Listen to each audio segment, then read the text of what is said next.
Another one done.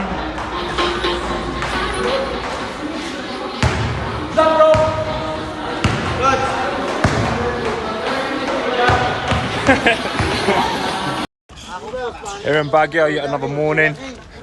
Up in the hills, training with the national team. Here with Carlo Paalam, Olympic silver medalist. Gabriel Velasco, another Olympic medalist. Just grinding it out. Another day, another dollar. Roger Ladon there, grinding it out. Good evening, everybody. Welcome to Playitright TV. In behalf of my partner, Ginto Henson, this is Diane Castillo. Welcome, welcome. We hope you're having a great day, enjoying your sports day. We hope that you were active today. Well, before we bring you our guests, we'd like to invite you to like, share, and subscribe to our channel, Playitright TV. And tonight, I'm super excited because I'm going to be talking to two gentlemen who I haven't talked to in a while. It's going to be a great catch-up in the field of boxing. First of all, our champion, SEAGAMES gold medalist in 2017, Filipino-British boxer who loves representing the Philippines. We have missed him, but the good news is he's back in the Philippines. Welcome, John Marvin Jr. Hello. Hello, Diane. It's good to see you. It's good to hear from you again. Thanks for having me back on the show. So happy to see you. And of course, joining Secretary General of the ABAP, the Boxing Association of the Philippines, Marcos Manalo. Hello, Miss Diane. Hi. Yeah, good to see you again. Seems like it's been a while since I saw you. I think the last time was maybe the Vietnam SEAGAMES, but that's been a while back. Okay, so let's do a catch up here. Wanted to ask first of all, John, I see you there wearing the Philippine flag. I remember you so well because you were a superstar in the Malaysia SEAGAMES in 2015 when you won for the Philippines in the 75 kilogram division. Yeah, it was. Yeah, 81, Diane, light heavy. Was 81. Yeah, Umir was the 75 middleweight. That's right. You're right. Okay, 81, and then you came back and represented the Philippines in 2019 SEAGAMES, but unfortunately you didn't win because you suffered an injury. Yeah. Okay, and then since then you've been back to England. COVID happened, so many things happened, and now you are back in the Baguio training camp with the national. Yeah. Tell us how is it your trip back and being with all the guys? Everything. It's just the way to describe it, it's just I'm very, very grateful for the opportunity for ABAP, the PSC, everyone, the coaches, Sir Marcus, everyone helping me to progress forward and to let me exploit this beautiful, amazing opportunity in this beautiful country, and to have the opportunity to once again showcase my skills and show the world what I'm capable of. So who is there training with you right now from the national team? Who are the guys there? Coaches. Mm-hmm. Yeah, we've got Coach Ronald, we've got Gabriel Velasco, we've got Coach Pamisa. We've got quite a few, but the team here is it's the same as before. It's just getting better and getting bigger and larger, and the training is improving. Everything is just coming on massively, and it's just I'm so grateful to be here. I really am, and I'm very thankful.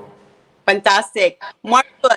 So John's been absent for a while, and you continued your communication with him. And then when you heard that he was wanting to come back, how did it all come about? And what weight division will he be representing the Philippines in the Cambodia SEAGAMES? Yeah, well, we've been in touch since 2019. He had to come back home, unfortunately, and as we mentioned, he suffered an injury in the SEAGAMES. But we've been in touch, and just well, even before this year, we've been in communication, and he's always been very eager to represent the country and we know what he's capable of doing. He always puts in the work, and so we're very excited to have him back, and he'll be representing us at the 80 kilogram division, the light heavyweight division, in the Southeast Asian Games in Cambodia. Right. And having watched John Jr. train, he works like a horse, right? His energy is infectious. What does he bring to the team? In terms of like energy and just spirit. Yeah, the discipline. I mean, he's a good role model for the rest of the team. His engine is very high, always on the go, and plus his capabilities. Yeah. He's a former Sea Games champion. He's a former silver medalist in the Asian Championship. So he's bringing some good talent also on the table. So we're really excited for that. Right. So, John, bring us up to speed. How have you been? I know you fought a couple of professional fights in the last couple of years. How was the last 2.5 years been for you? Before your return here to the Philippines. Yeah, they've been good. It's been emotional. It's been a bit of a tough one since unfortunately lost my father a couple of years ago. But I'm just happy I've been given this opportunity. Like I keep saying to you, I had a couple of professional fights in England, yeah, of course, but my main intent was to return here. Hence why Sir Marcus mentioned to you that I'd been in touch with him. My main intent was to get back here and to be in the position I'm in now, which I'm once again very grateful for. But it's thanks to the team here and my family back home, and my mum, my dad, just all of my family and supporters back home that have made it possible alongside Sir Marcus and the PSC and ABAP to make this possible. So I just wanted to say thank you.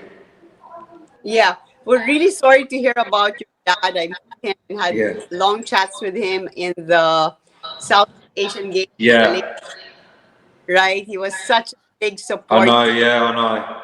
Very You, big. My biggest fan. yeah, you and your mom. It must have been Yeah. tough. I'm sure Yes. you're proud that Yeah. you are back now representing the Philippines. You talked much about that with him, did you? Yes. Yeah. And your mom is from Pampanga. She's still back in England. And how does she feel about you coming back to the Philippines? And how long will you be staying? After the SEA Games, are you still going to be working towards being in the team for the Asian Games and other competitions? Yes, as far as it goes, my main priority and my main intent is to be here 120% applied to my game plan, my training. Before, I've done this Southeast Asian Games before in the Asian Championships. But plus now being here, I've been able to reflect on a lot of opportunities now which have arisen to me. Hence, like being here where I am now, the Southeast Asian Games being step number one, and then the Yeah. Asian Games. So I haven't really got much of an intention on leaving where I am now. I'd like to stay here for the duration until the job is complete. That's nice. So, Marcus, tell us what's the plan for the 15 Southeast Asian Games team? How many do you have in the pool? How many boxers do you think we will be sending aside from Marvin, John, and how many weight classes? Yeah, for the Southeast Asian Games in the men's weight categories, we're allowed to bring 9 out of the 12 weight categories. Only the host country can join all the weight categories. That's how it goes in the SEA Games. So we can join 9 out of 12 on the men's side, and on the women's side, we can join 3 out of 5. So we're bringing a total of 12 boxers. But although we're still deciding on the final list, because we also are studying the weight categories that we're gonna participate in. But John is a goal at 80 kilograms, along with the likes of Rojan Ladon at 51 kilograms, Carlo Paalam at 54. Oh, he's So those are. He's back. Dario. Yeah, he's back. Yeah, he's back. And well, he's the reigning Asian champion at that weight category. So I mean, he That's should be back, and Nesty will be back also on the women's side. So yeah, we have a pretty good team going to the Sea Games. well, we always rely on our boxing team to deliver. In the last games in Vietnam, I watched a lot of the fights. We won 3 gold medals. Congratulations. I know it's a bit tough to predict because you're only limited sa weight class, pero mga ilan kaya ang target? How many do we want to win? And is like a sure gold for us. No such thing as a sure goal though. That's And that's why, yeah, that's why it's hard to count really. And ever since we've approached it like a process based, we've used a process based approach, and then we just let the winning and the gold medal take care of itself. Really hard to predict, because another thing, Miss Diane, is the other countries are actually, they have like imports. So for oh, example, that's sports. yeah, for example, Cambodia is like, I think they're bringing in some boxers from from other countries. And so And now, I don't know if it's like naturalized, or they change nationalities. So the competition is gonna be pretty strong. And it's really hard to gauge how many medals are we going to win, how many gold medals are we going to win. But we just take care of what we can control, which is our own preparation and our own performance. So hard to really come up with a figure, but yeah. obviously we're confident with the likes of Rojan, who's the defending gold medalist in his weight category. Mhm. Carlo Paala, Nesty Petesio. We also have Ian Clark Bautista, James Palicte. So these are Sea Team. Games former Sea Games gold medalists, and we have up and coming boxers like Ira Villegas. So we have we have a pretty good chance, but obviously. We want to take care of the preparation first, and then let the outcome take care of itself. Great. And John, how is your condition, your fitness? What kind of level do you need to be in? You know what Sea Games competition is like. With regards to the level of fitness that needs to be there, I don't believe there is a level that needs to be required, because in my mentality and my mindset, I train infinitely to be as fit as possible. There's no baseline. And if I've hit a certain fitness, I aim to be fitter than that and fitter than that and keep improving. There's no line, there's no limit to the level of fitness I have to have for any of these tournaments or competitions. Mm. Yeah, I remember you could be like Iron Man. And who would be your competition in uh in your class? Will Cambodia have some important class, or it's too I'm not too sure. I'm not too sure who they will have. I'm just preparing for the. Prepare for anyone. yeah. Prepare for the best. So John, tell us what the training regimen is like in Baguio. What you've been doing for just about a week. Did you Yeah, dive? it's the same as it's ever been. It's very intense and arduous. The physical requirements are very high of what's expected of your body to push out here. I'm not going to go into too many details because you never know who's going to be watching this, but all I can say is that the training is tough, it's arduous, and whoever may be watching this from that Southeast Asian area, bearing in our view of competition, just beware. So watch out for John Marvin and Team Philippines, right, Marvin? Yes, of course, watch out for all of us, the whole team. Aside from training in Baguio, do you plan any overseas camps as you've done in before for our boxing team, knowing that, well, it's not just the games, but other competitions like the Asian Games that are coming up very soon. Yes, that's the plan. Actually, the initial plan was for us to do a training camp in Uzbekistan because No. the same time as Sea Games is actually the Men's World Championships. But Oh, we're skipping that one already because of the issues with the International Boxing Association and well that's long story that's another point for discussion. But another. yeah, but we're initially we plan to train in Uzbekistan, but since that's not going to be available now, we're looking for other options. We have a team now in India in the Women's Mm-hmm. World Championships, and Coach Don, Coach Reynaldo Galido are there trying to talk to other countries and maybe have us for a joint training camp. So it's in process, but we're looking at that. Yeah. Nice.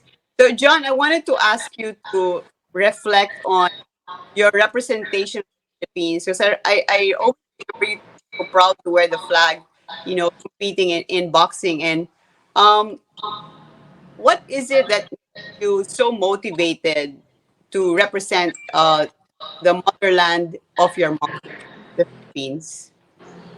It's just the opportunity which has arisen to me, and like being to able to represent. It's alongside representing the flag and the country. It's also representing my name, my family, my mother, my father, my everyone, the people back at home. Just everything really. The opportunity which I have, and to wear the flag and to be in this beautiful country. To me, it's, I don't know. The training here is second to none, and the people here are amazing, and I cannot ask for anything more.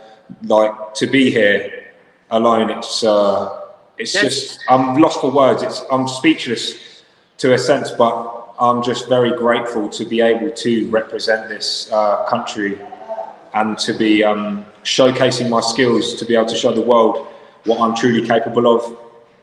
nice. 30 years old, getting along with your teammates or coaches, and I know you interact well with other Filipinos. Other than winning gold in the SEA Games, can you share what are your other goals for this year 2023? I would like to. I would like to ideally, step by step, as Sir Marcus used to tell us back in 2017. It's focus on the small steps, and then the medals will take care of themselves. But I ideally would like to aim for the Asian Games, to Mm-hmm. complete the Asian Games, and God willing, qualify for the Olympics hosted in 2024, Paris. Wow, that's nice. So, Marcos, you also have, while we have so many events this year, I, of course, is on Paris 20 share uh, some of your plans leading up to the next Olympics. Yeah, well, for John and the rest of the team, the Sea Games is actually just a step going to the Asian Games. Asian Games is really the big one for us this year because it's also an Olympic qualifying tournament, and obviously we would like to qualify at the continental level because it gets harder when you get to the world level, and Right. the world level qualifiers will be next year. Yeah. So we wanna get it done in the Asian Games, hopefully. And we have training camps lined up leading to the Asian Games. There will be a tournament in Thailand, the Thailand Open in July, and we're also going to Ireland. They invited us for a joint training camp, and I've also talked to some officials in China, where we're hoping to be there a month before the Asian Games. So Oh, wow. yeah, I mean, yeah, and so we can have a training camp there and acclimatize ourselves and get settled early before the Asian Games. So that's the plan. Hopefully it works out. There, and I hear you right. The Asian Games qualifier for the Olympics. So you would have Yes. to, whoever wins the gold, or is it up to the finals? Will qualify for the. Yeah, get to the. It depends on the weight categories because the number of slots are different. But if you get to the finals, If you get a gold or silver, you have a great chance to qualify. Yeah, if you get to the Wow, semifinals, you're not yet sure. But if you get to the finals, I think pretty much you're going to be qualified for the Olympics. that's nice. Way better. Para sure having to go to the world qualifiers next year, which is hard. Yeah, So yeah, wow, because everyone's going to be there. Yeah, oh, I'm sure so excited to see games step. What the Olympics is really something that I'm sure you're super looking forward to and have in the back of your mind as you work out day in and day out. Hello? Yeah, Sorry. Could you just rephrase the question, Miss Diane? I didn't quite hear okay. you. Sorry. So I know that competing in the Sea Games and the Asian Games is already very, very exciting for you. But what about the chance to be able to compete in the Paris Olympics, which if you That do well this year could happen. that the Olympics has always been a lifetime goal for myself, and being on the team has given me that amazing opportunity. And we kind of had a bit of, due to obviously injuries and stuff like that prior, we weren't able to attend certain events to qualify. But to be able, the pinnacle of my amateur boxing career would be this. And the levels I'm willing to put my body through are beyond imaginable to get there. But I Uh, believe that I'm in the best place possible to be able to put myself into that pathway to lead up and qualify. Hand on my heart, I promise you, I well, believe that I could do it. I can feel the fire in your heart now. So it's already coming through, right, Mark? And what weight class would that be for the Olympics, if ever? It's still it's down to Sir Marcus with regards to that. still I'm yeah, just waiting. yeah, still 80 kilograms. Yeah. 80 kilograms. So that's a good thing with John. He doesn't need to adjust his weight category. It'll be the same in the Sea Games, the Asian Games, and the Asian Games and the Olympics will have the same weight categories because Asian Games is a qualifying tournament. It's quite different with Carlo because Carlo needs to go down to 51 if he wants to Oh, compete at the Olympics because 54, his current weight category is not an Olympic weight category. So it differs also with some of our boxers. But for John, it's gonna be the same. Sea Games, Asian Games, and the Olympics. all right. Well, so much to look forward to in boxing this year from our. I hope this won't be the last time we chat. It's just like an initial catch up and Marcos. Um, Yes. thank you for talking to us today. Hope that we can chat again in future happening in the world of boxing. Your final words, maybe, John, to your Filipino viewers. Um, Well, I'd just like to say thank you for the support. As you know, you can follow me on my social media and like my Instagram, my John Marvin 14 on my Instagram, and I've got my page on Facebook, which I'm now uploading data to from my daily training here, which is John Marvin 9424. But on top of all of that, I'd like to mainly say thank you from the bottom of my heart to the Team Philippines, ABAP, the PSC, Sir Marcus for giving me this opportunity, and also to my family, my mother, my father, who I know will be watching, and everyone around like that. So, yeah, thank you very much. Yes, well, Miss Diane, thank you for this Thank you. opportunity, for the opportunity to share our story in boxing, Yeah. and for always supporting us, and to the Filipino community. Please continue supporting Team Philippines, not just boxing but all Philippine sports. So we hope to have you with us, in prayers and support, going to the Sea Games, the Asian Games, and going to the Olympics next year. Thank you, yeah. everyone. Thank you. Thanks for the invitation. I hope to be able to get up to Baguio Would It would love be that. nice to see you. It would be nice to see you. Yeah, you Ruslan. should go there. Yeah. Good, right? I think I'm gonna plan that. I Do haven't it. in a long time, and I love to watch athletes train. What are you training in Baguio now? We're in a teacher's camp, Miss Diane. Okay, I've been there. All right, once again, hope to talk to you again really soon. Stay strong and dedicated. God bless. And Thank you. laban, Pilipinas. Go Philippines Salamat. boxing. Go Filipinas. Thank you. Well, there you have it. John Marvin Jr. so eager to represent the country in the next international competitions para sa bansa. And ABAP SecGen Marcos Manalo, mabuhay kayo. We are praying for you and all of us here in Playitright, always supporting the Philippine national boxing team. Well, we hope you enjoyed that chat. Please like, share, and subscribe, and send us also your comment and feedback.